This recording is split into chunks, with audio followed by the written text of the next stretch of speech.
Hey, what's up guys? Zach here.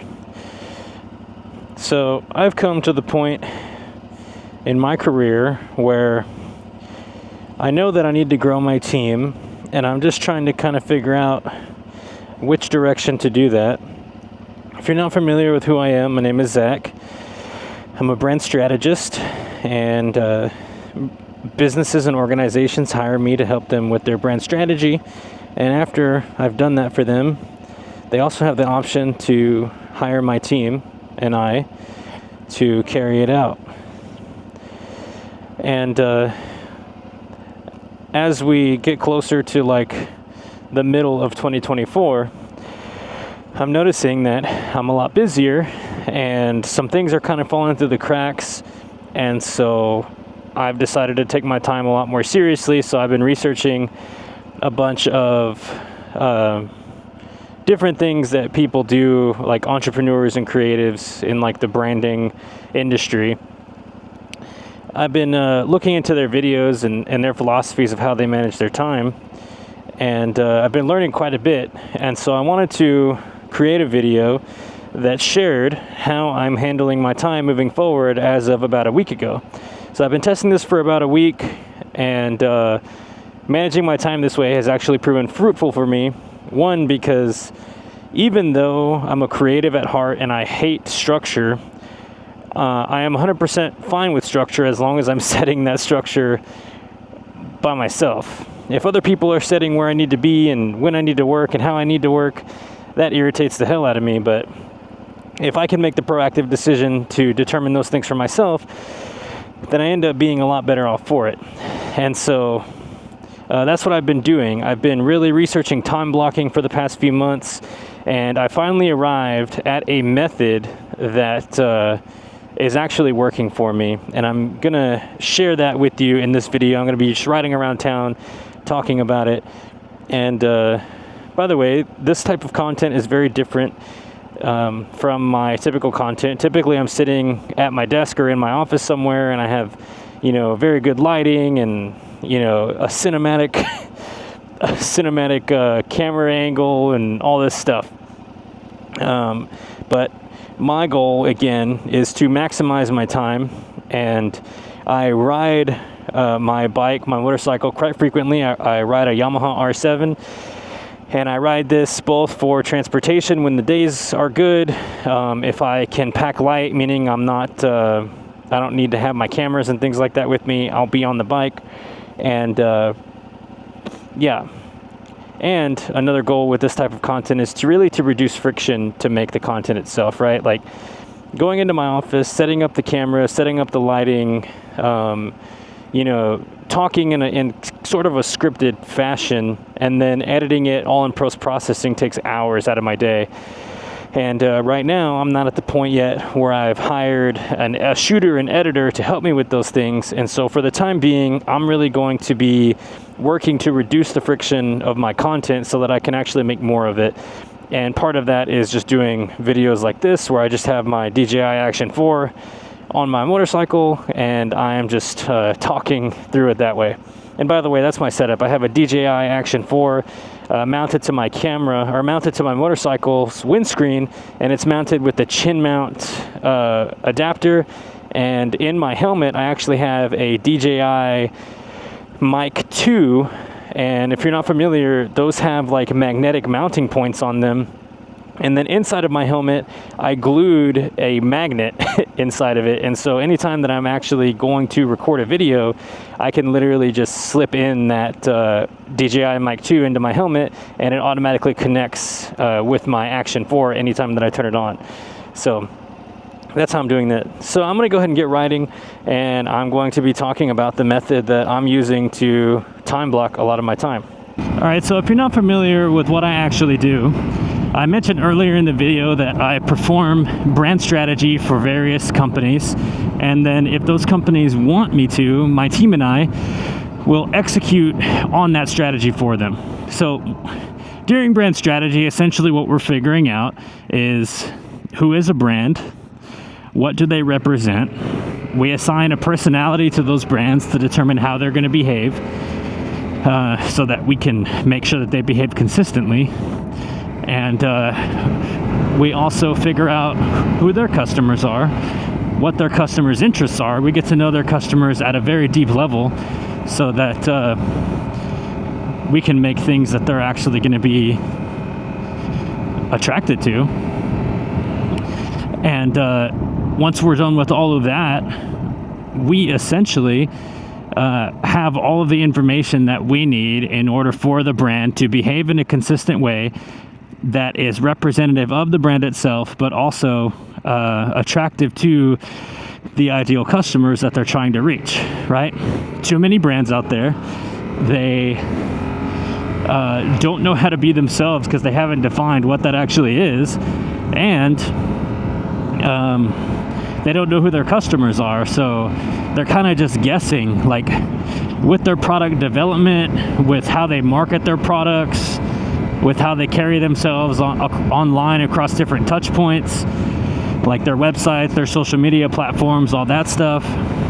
Most brands are just guessing. And so we really help brands to define themselves and figure out who their customers are so that they can like market and communicate effectively. So that's about a month to a 3-month process, just depending on, you know, the individual brand, how much time they can give us, all that stuff. Well, once that's done, the businesses and organizations that hire us for strategy also have the option to hire us for the execution of that strategy. So this means that we're going to step in and we're going to manage the customer experience from, you know,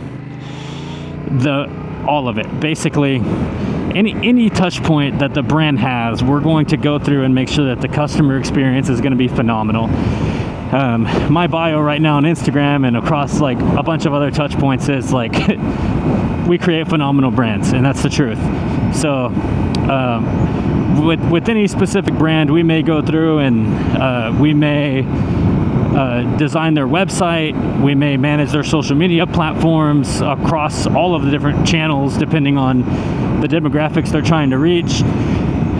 We'll design all of their paper material, all their graphic design, pretty much any customer touch point. We're going to go in and manage and create the customer experience to ensure the customers have a good one and it properly represents the brand. Okay, so that's out of the way. As you can imagine, right now we have a somewhat small team.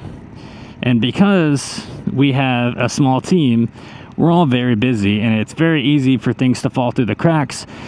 And up to this point, I've been successful in kind of just meandering about, kind of doing certain pieces of the work when I can, and it ends up, you know, working out. We hit deadlines. We've never had issues before, things like that.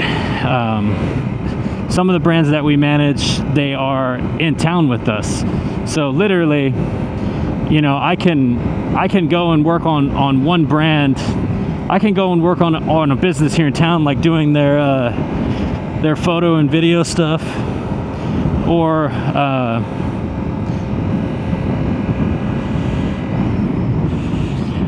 sorry about that, getting a little bit of traffic here. You know, we could go in and do like photo and video stuff for a brand here in town, and then another one of our clients is literally a few stops down the street, so that we can walk over there and do that content. Because up to now, the majority of our clients were all like brick and mortar, like example coffee shops, businesses like that. But very recently, as of like a quarter ago, we recently started to take on an entirely new niche of customer, and that being a roofing company. And the content for this roofing company has been a lot more specialized, right? We can't really get away with just showing up whenever we want to create content because there's not always content to create. Like a coffee shop, you can walk in and you can, you know, take photos of the interior coffee shop, customers interacting, you know, or I can pull a barista to help me with like some specialized photos to try on merchandise, things like that. managing the marketing and communications for a roofing company is substantially different than that, because number one, you have to be a lot more intentional about the content that you create. You can't just randomly show up and assume that, you know, people are going to be available to help you create that content. And, you know, even if they were, you can't just, like, for lack of a better term, you can't just raw dog the content, just because of the nature of it. And so I've noticed that content needs to be planned a lot more thoroughly, and the content itself takes a lot longer to produce, longer to edit, and it's just been intriguing to find a balance between, like, my existing clients and these new roofing type clients, like in the construction industry. So that's something that we've been navigating. Well, I think I finally found a way to properly manage my time, and this is my own, like, personal calendar. This isn't the calendar of, like, my team or anything like that. I don't really manage how my team organizes their calendar. I'm just not that involved. I let them, you know, manage their own stuff. We're all remote. All my team pretty much has family or pets or, you know, all that stuff. So they all have their own stuff that they're managing. So I don't manage their schedules for them. So this schedule is only mine. As the head of the company, this is what I do both on the personal side and on the business side to make sure that all of my time is accounted for and used as efficiently as possible. So I've separated my work into two different categories. As an owner of a company, I have to manage, but as a creative, I also have to make. So those are the two different types of scheduling that I do. So my time is separated into two different areas: managing and making. Well, as you can imagine, I'm a creative at heart, so I hate managing. I hate being managed. Part of the reason why I'm even, you know, started my own company is because I did not function well in a corporate environment. I just I'm not employee material. I don't like doing things for no reason. If you can't explain the purpose behind something, I'm probably not gonna really care too much about it. And so I didn't really make a good employee. And part of it is just because of my negative feelings towards managing. So the thing about managers or managing, managers are the most productive when they have filled up their schedules. Like, they're constantly meeting with their teammates, they're constantly, like, doing one-on-ones and, you know, ensuring things are moving forward, all that stuff.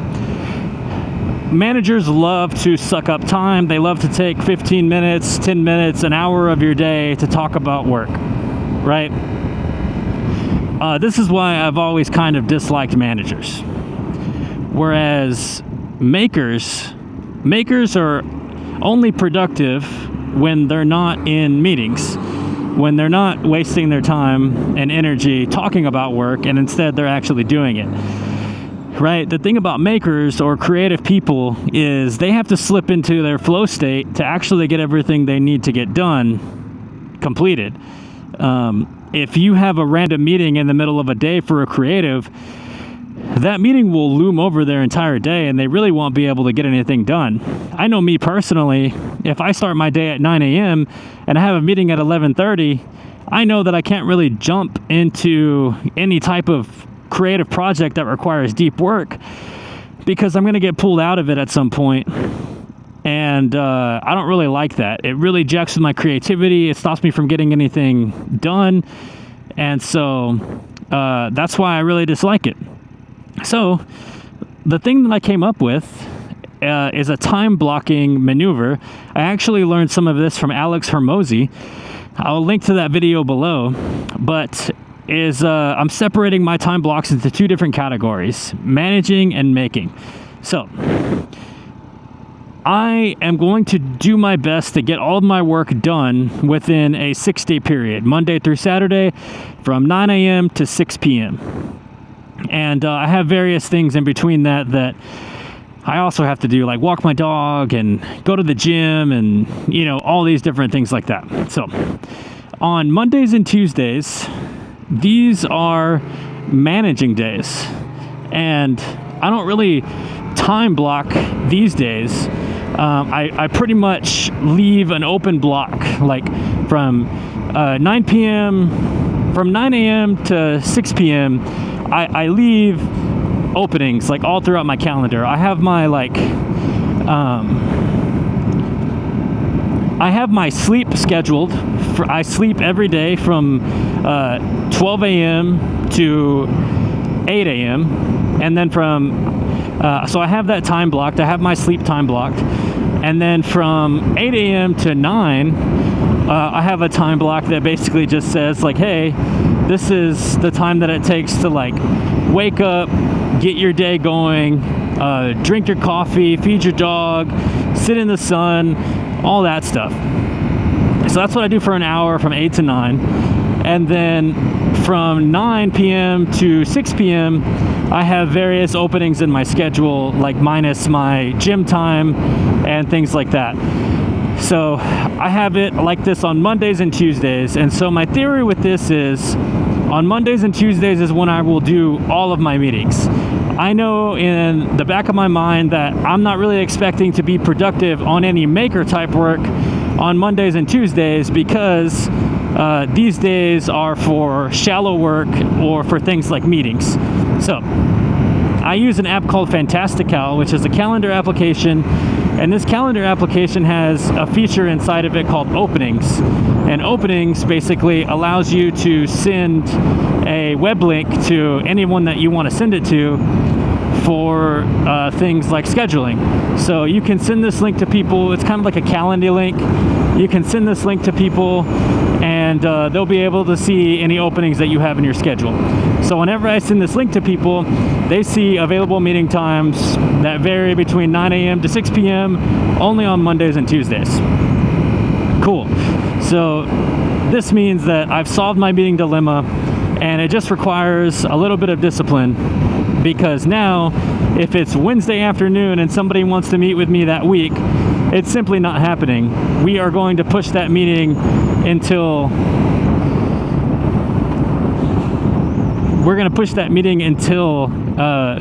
next week on Monday or Tuesday. That's just simply the way that it has to go now. And so that is really working to relieve a lot of pressure on my personal schedule, because I know I don't have to be tripping out about, not being productive on these days, because these days were never like expected to be productive on in the first place. So there's that part of it.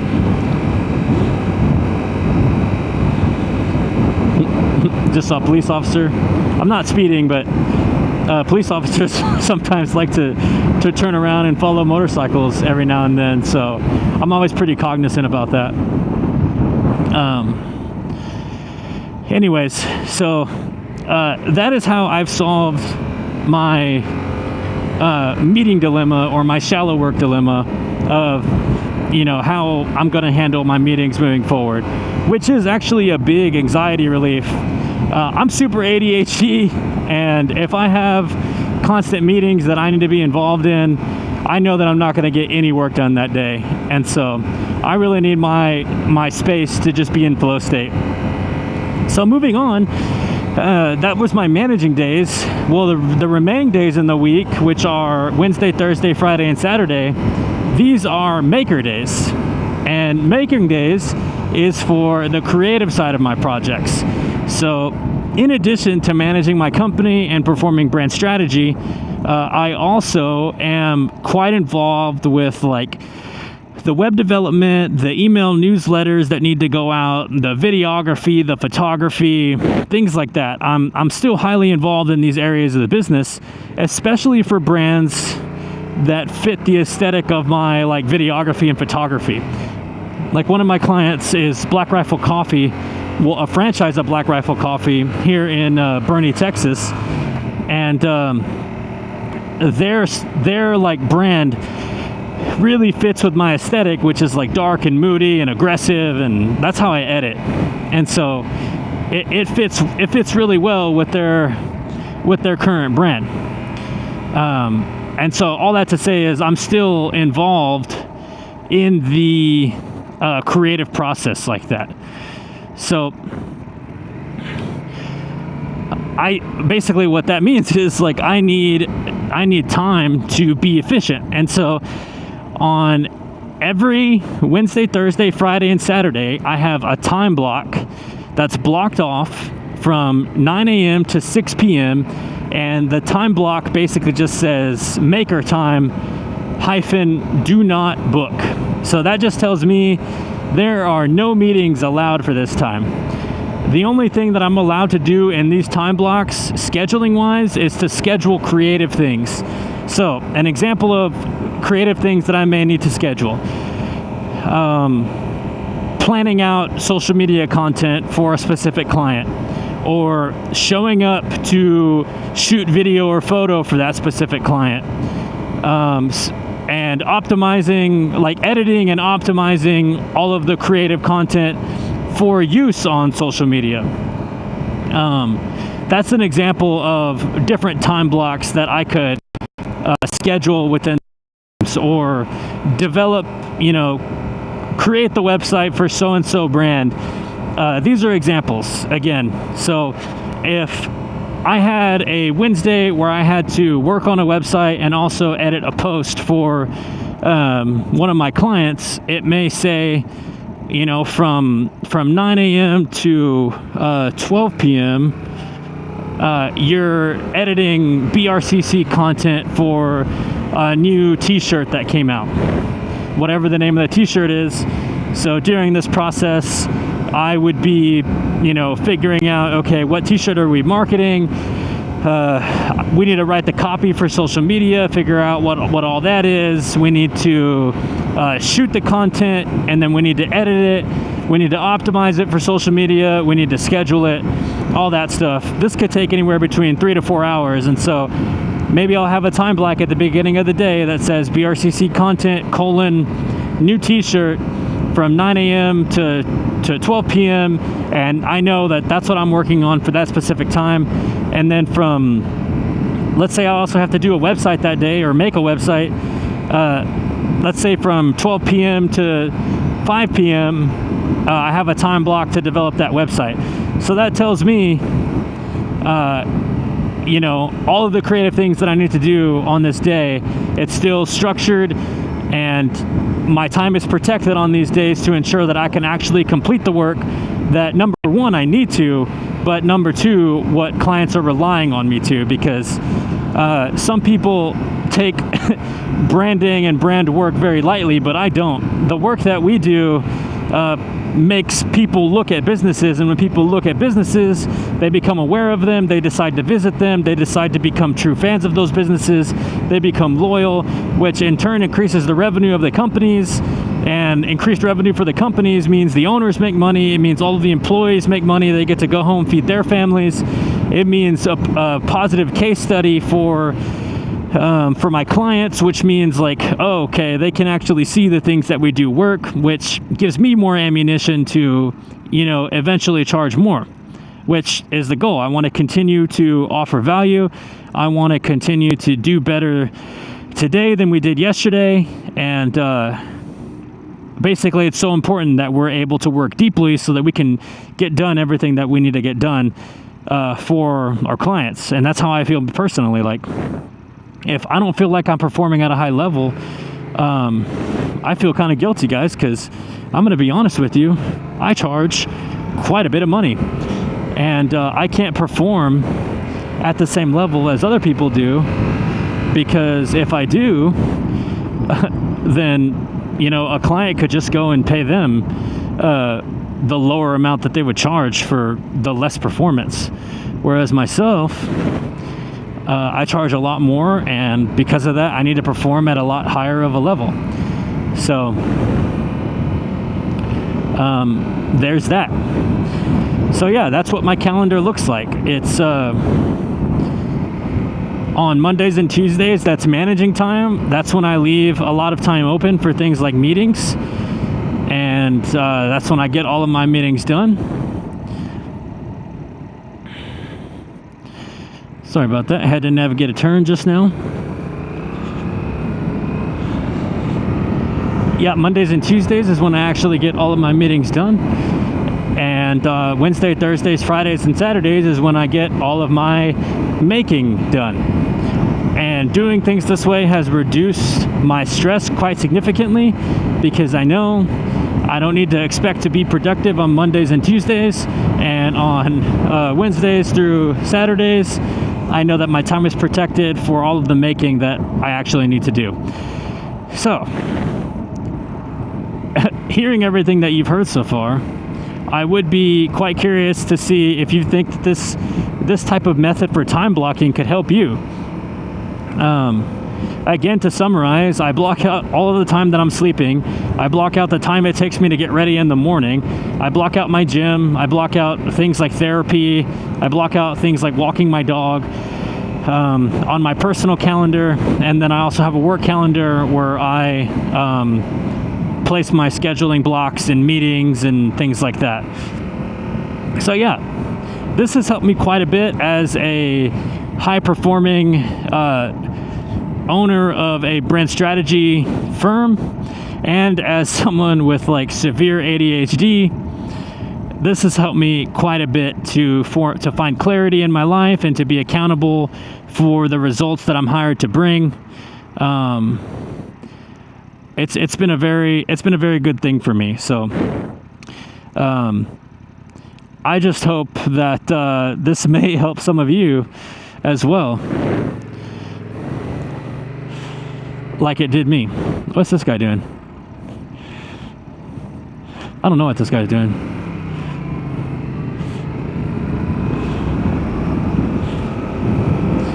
Guys, one thing about motorcycles is you really realize that a lot of people don't know how to drive. Sorry, another ADHD moment. I'm done talking about the time blocking thing. I hope that method really goes a long way to help some of you. I know it did me. I was kind of feeling a little bit aimless with how to manage my time, and that's the thing when you're self-employed, when you run your own business, no one's telling you where to be, but you still, if you want to be high performing, you still do have to be some places at some specific times. So yeah, I hope this video helps, guys. I hope that not this video, but I hope that time blocking method helps for some of you. But yeah, back to what I was talking about a second ago. One of the best ways to basically find out that a lot of people don't know how to drive is to buy a motorcycle. You'll find pretty quick that the majority of people don't really know how to drive. And eventually I want to have another Action 4 camera on my bike. Right now I just have this one that you guys are seeing in front of you. So eventually, like, I want one on my helmet right here too. And the thing is I used to have one, but literally I was on my way to get my motorcycle serviced yesterday, and I had it on right here, and literally, like, I saw it start to kind of droop, which indicated to me that the adhesive was failing. And like, literally I put my hand up and caught it right when it was falling off my helmet.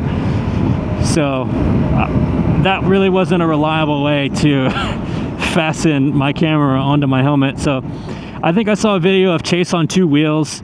He basically secures his cameras to his helmet using like some form of epoxy or something instead of just adhesive.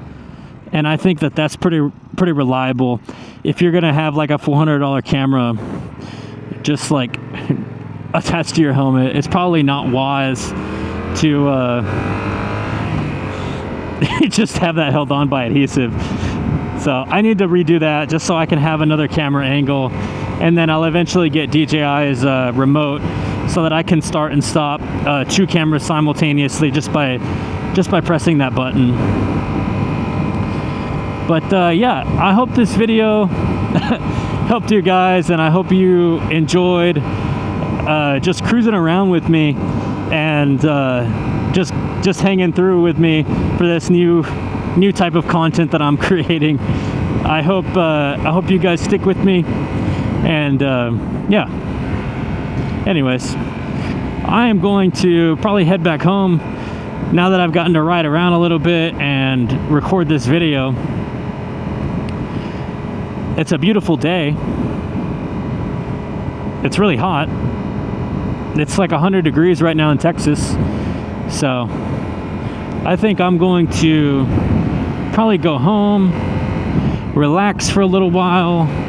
I gotta go grocery shopping a little bit later. So that'll be good. Oh, and by the way, I randomly checked my air this morning in my tires, and I had lost like a lot of air, like well over 7 or 8 psi for the front and back tires. And the reason why I checked this is because I noticed that my motorcycle handling was kind of crappy. My bike just wasn't handling like it was supposed to, and so that made me check in. That made me check the tire pressure, and so I noticed that it was off. And the thing about managing the tire pressure on your motorcycle is that you need to make sure that your tire pressure is at a certain level based on like your owner's manual when your tires are cold, right? If you measure your tires when they're hot, they're already going to be a higher PSI than they would be if they were cold. So before you use your bike in the morning or something, before you actually get started, this is when you should measure the PSI of your tires to make sure that they are where they should be. And so I just went over to Home Depot today, and I got like a Husky tire inflator. And it's pretty cool. Like, you can set the pressure that you want, and then you basically hook it up to your tire, and you press start. And once you do that, it basically continues to inflate your tires until it reaches that desired tire pressure, which is freaking awesome because you can just like set it and walk somewhere else in your garage and get some other stuff done, and you can have confidence that the tire pressure inflator thing will stop when it needs to. And it also gives you peace of mind that you can check your tires once a week to make sure that they are where they need to be. And now that I've done that, my bike is handling like so much better. Like, it's night and day. On my way home yesterday from getting my bike serviced, my bike was kind of sketchy. And because it was kind of sketchy,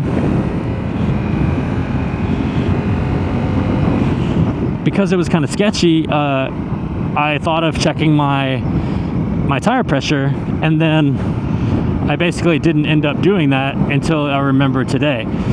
And sure enough, like, my tire pressure was extremely low. So just food for thought.